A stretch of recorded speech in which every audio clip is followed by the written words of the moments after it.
Hey guys, I just want to let you know that in this day and age with algorithm trading as well as more insider trading happening, that it puts us retail traders at a disadvantage. And if Trump does decide to have earnings reports every 6 months versus every 3 months, that's going to put retail traders even more at a disadvantage because obviously insiders will know way more than us of what's going on with that company, right? Less transparency for us if we're not seeing as many earnings reports.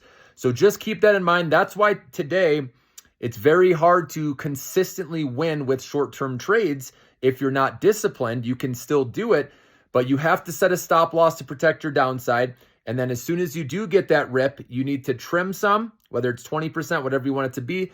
And then you raise your stop loss a penny above break even. And then, no matter what, you get a win on that trade. And then you can do that for the next stock, right? You just move on.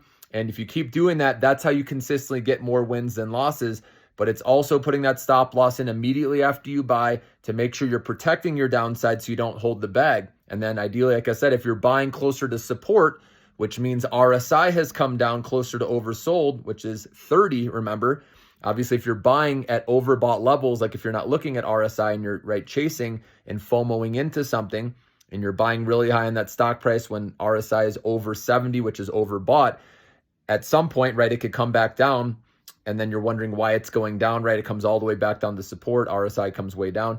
And then that's where you could take a bigger loss. But the nice thing is if you're buying closer to support, which means RSI is usually around oversold, okay? That means you can set your stop loss right below that support level. So if it does hit, no worries. You're talking about a very minimal loss where you could even lose less than 7%, right? That's the good rule of thumb. Don't lose more than 7%. So that's why I like to buy closer to support because then you can set your stop loss right below that and you give it space, obviously, in case there's a fake out, right? You hear that? The liquidity grab where a bunch of stop losses get triggered and then it rips higher from there. That's why you got to give it extra space more than normal, okay?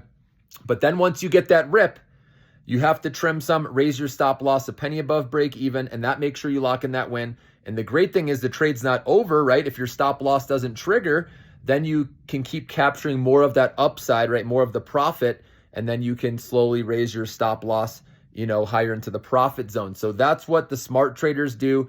That's how you consistently get wins, and that's what you have to do. You have to stay disciplined because you're going against sharks out there. Again, you're going against algorithm trading, going against insider trading, okay?